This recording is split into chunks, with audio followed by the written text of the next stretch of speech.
Hello and very good evening. आज हम class 8th के इंग्लिश सब्जेक्ट का सिलेबस देखेंगे जो कि आपको बोर्ड एग्जामिनेशन में आएगा और 2021-22 के अनुसार। यहाँ पर आपका पूरा सिलेबस चेंज हो चुका है। आपने जितने भी लेसन्स और जितने भी क्वेश्चन आंसर्स किए हैं अब वो आपको दोबारा नहीं करने, ना ही रिवाइज करने हैं, क्योंकि अब आपको तीन स्किल्स देखने हैं अपनी। एक तो है रीडिंग कि आप कितना अच्छा रीड कर पाते हैं, दूसरा है राइटिंग और तीसरा है ग्रामर। इंग्लिश की ग्रामर आपको कितनी अच्छी आती है, कितनी आपकी पकड़ है उस पर। कोई भी ऐसा क्वेश्चन नहीं होगा जो लेसन्स में से होगा, चैप्टर्स में से होगा।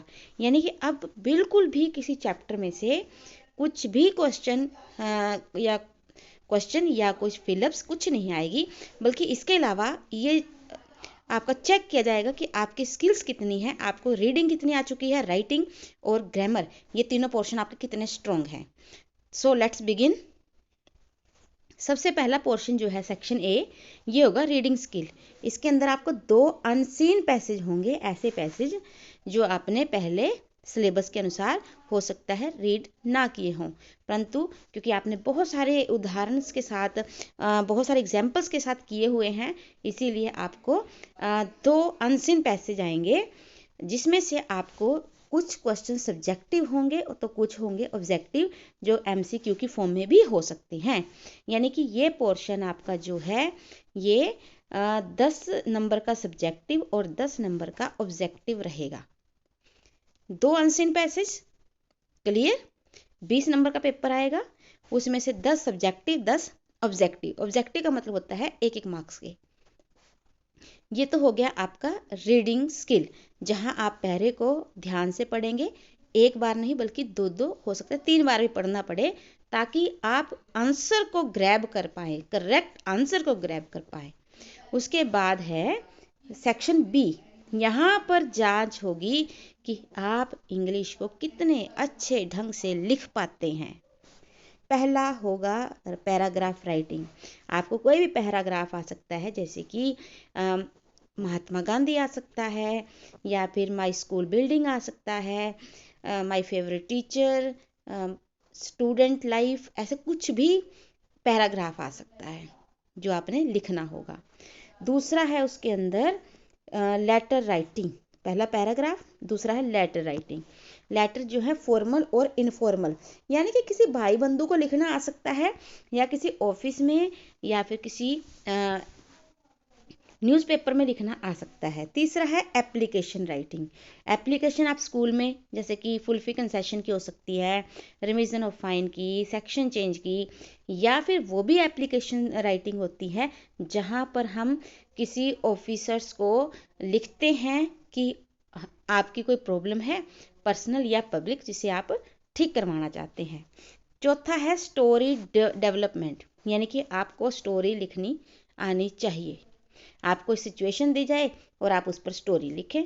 और फिर लास्ट है नोटिस राइटिंग। नोटिस राइटिंग जहाँ पर आप जो है किसी सबको बताना चाहते हैं कि जिसमें कुछ लॉस्ट हो सकता है, कुछ फाउंड आउट हो सकता है, या फिर कोई एक्टिविटी ऑर्गेनाइज करवाई जा रही है आपके स्कूल में। कुछ इस तरह के नोटिस जो हैं आपको एग्जाम में देखने को मिलेंगे, और ये पूरे के पूरा सब्जेक्टिव होगा, अर्थात लिखने वाला होगा, और जिसमें अच्छे खासे मटेरियल को आपको लिखना होगा, कंस्ट्रक्ट करना होगा।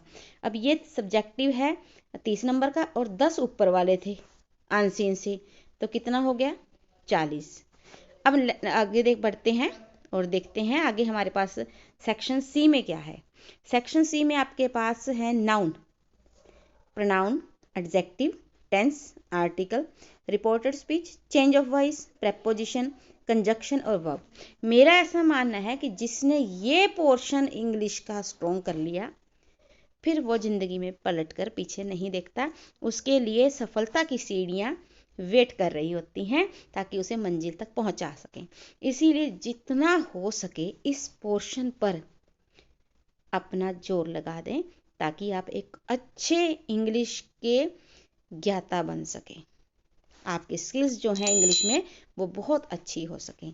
और ये सारा के सारा ऑब्जेक्टिव टाइप होगा, एमसीक्यू बेस्ड हो सकता है, ट्रू फॉल्स की फॉर्म में हो सकता है, फिलिप्स हो सकती हैं, तो ये 30 नंबर का है, जो कि 30 में ऑब्जेक्टिव टाइप और 10 हमने देखा था अनसीन पैसेज में, तो ये भी कितना हो गया 40। उसके बाद रह गए आपके 20 मार्क्स जो इंटरनल बेस्ड होंगे।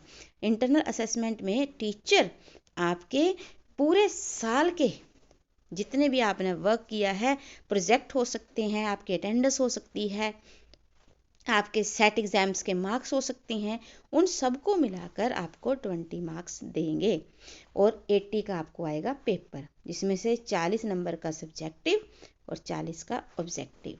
अब सब्जेक्टिव में एक तो राइटिंग सेक्शन हो गया और 10 हो गया अनसीन पैसेज से, तो इसीलिए हो गए 40, और 10 ही ऑब्जेक्टिव के अंदर हो गए अनसीन पैसेज से, और 30 नंबर की हो गई आपको ग्रामर। तो इस प्रकार से अब आपके सामने एक ड्राफ्ट है कि आपको तैयारी कैसे करनी है, और अगर आप इस हिसाब से तैयारी कर पाए तो आप बहुत अच्छा पेपर देंगे, मुझे पूरा विश्वास है, और आपके मार्क्स और सफलता आपकी होगी। Thank you so much, have a nice day, take care and bye bye.